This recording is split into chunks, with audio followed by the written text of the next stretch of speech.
मेरी शादी को करीब 3 साल हो चुके थे और मेरी बीबी तमन्ना प्रेग्नेंट हो गई थी।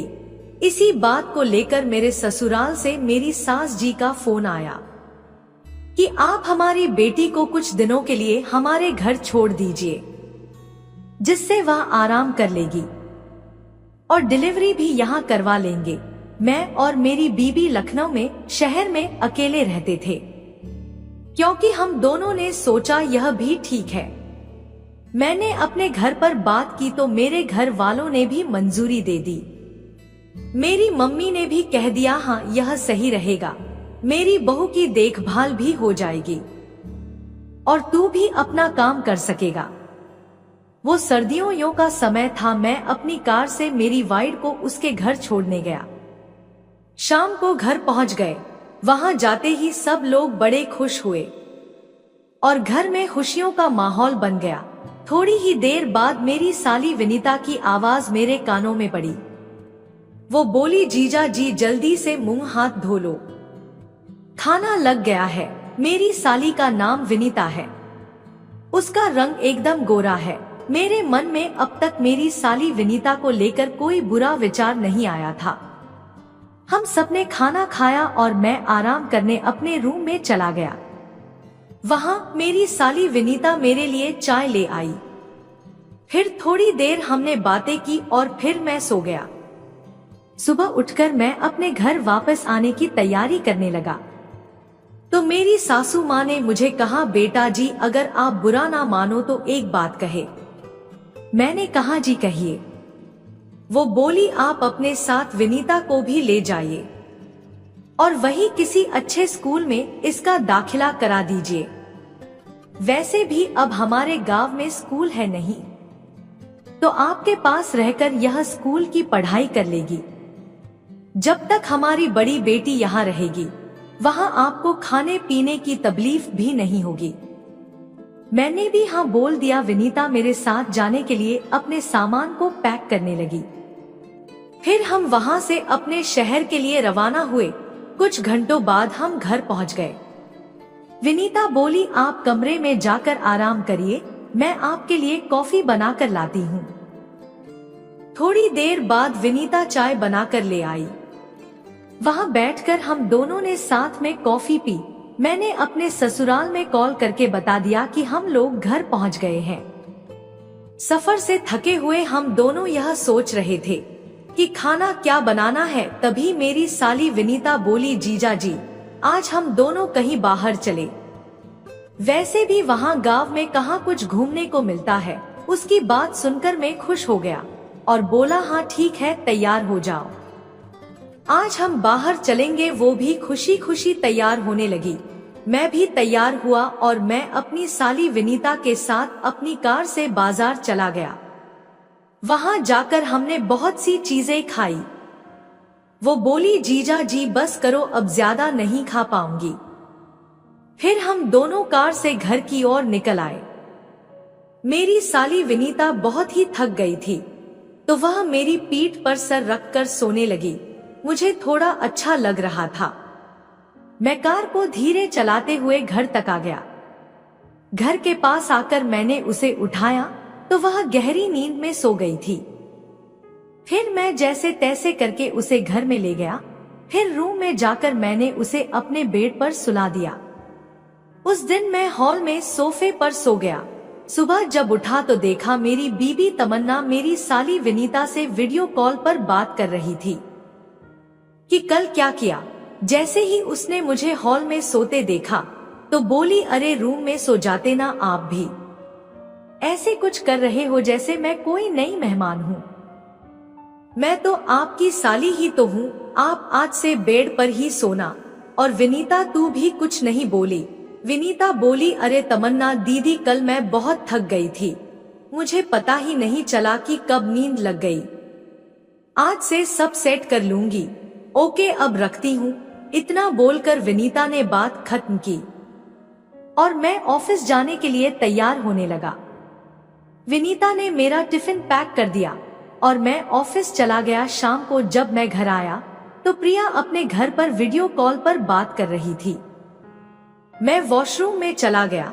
जब मैं वापस आया तो विनीता बोली, जीजा जी मुझे कुछ सामान लेने मार्केट जाना है, तो आप मुझे कुछ पैसे दे देना। मैंने कहा मुझे बता दो क्या लाना है, मैं ला दूंगा। तुम अकेली मार्केट कैसे जाओगी? यह सुनकर वह एकदम से चुप हो गई। फिर हम दोनों खाना खाकर टीवी देख रहे थे।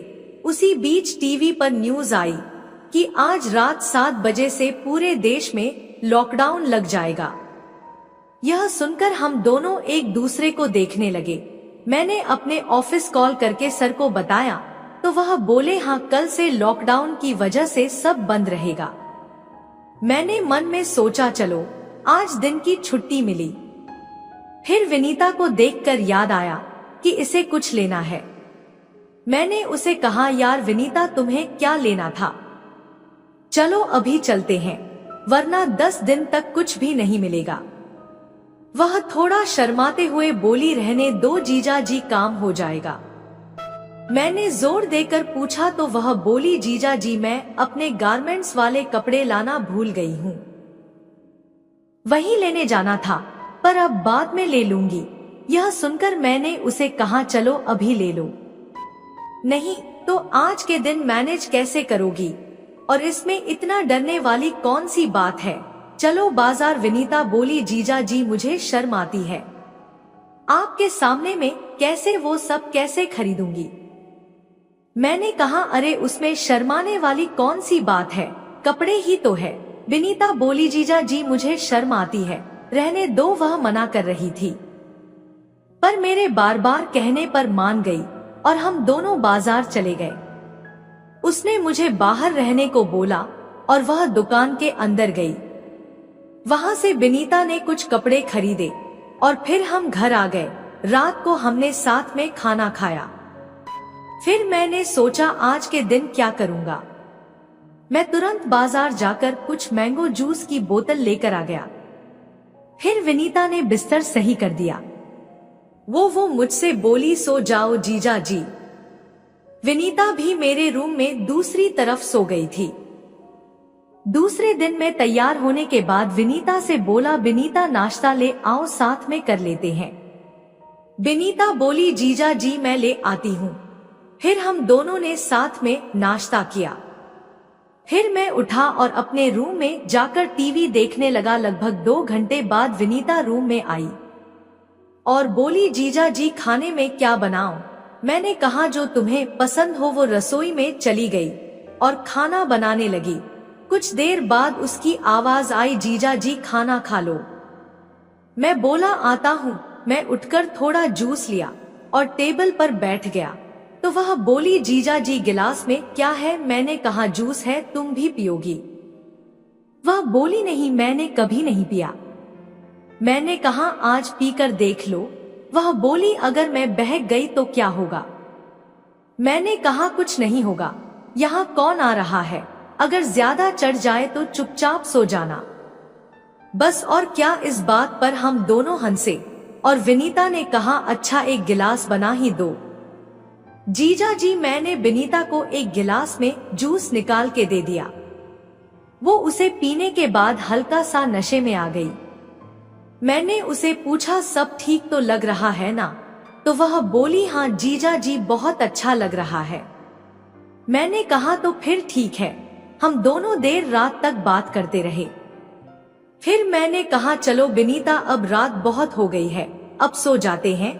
पर विनीता ने पी लिया था कि वह ठीक से चल भी नहीं पा रही थी। मैंने किसी तरह उसको कमरे तक पहुंचा दिया और फिर बेड पर सुला दिया। विनीता उस समय बिल्कुल खूबसूरत लग रही थी। एक तो मेरी वाइफ अपने मायके चली गई थी और मैंने बहुत दिनों से कुछ किया भी नहीं था, तो विनीता को देखकर मेरे मन में कुछ अजीब विचार आने लगे थे। मगर फिर मैंने सोचा, यह मेरी वाइफ की बहन है, मैं इसके साथ कुछ गलत नहीं कर सकता। मैंने किसी तरह खुद को संभाला और सो गया। शाम को विनीता ने मुझे जगाया। विनीता बोली, जीजा जी आप फ्रेश हो जाइए, मैं तब तक खाना बना देती हूँ। वह यह बोलकर चली गई। अगले दिन लॉकडाउन खुल गया और मैं अपने ऑफिस चला गया था। जब मैं अपने ऑफिस से घर आया तो विनीता सो रही थी और उसे देखकर ऐसा लग रहा था जैसे कोई परी सो रही हो। लेकिन मैं कुछ कर नहीं सकता था क्योंकि मुझे अपने मन मर्यादा का ख्याल था। और अब मैंने अपनी साली विनीता का एक स्कूल में एडमिशन करा दिया है। कुछ ही दिनों बाद मेरी पत्नी तमन्ना की डिलीवरी हो गई और मेरे घर में एक नन्हा मेहमान आया जिसका मैंने सुजान नाम रखा और हम अपने परिवार के साथ बहुत खुश हैं। तो दोस्तों, यह थी एक छोटी सी कहानी। अगर आपको कहानी अच्छी लगी हो तो लाइक करके चैनल को सब्सक्राइब जरूर करें। मिलते हैं अगली वीडियो में, तब तक के लिए love you and take care.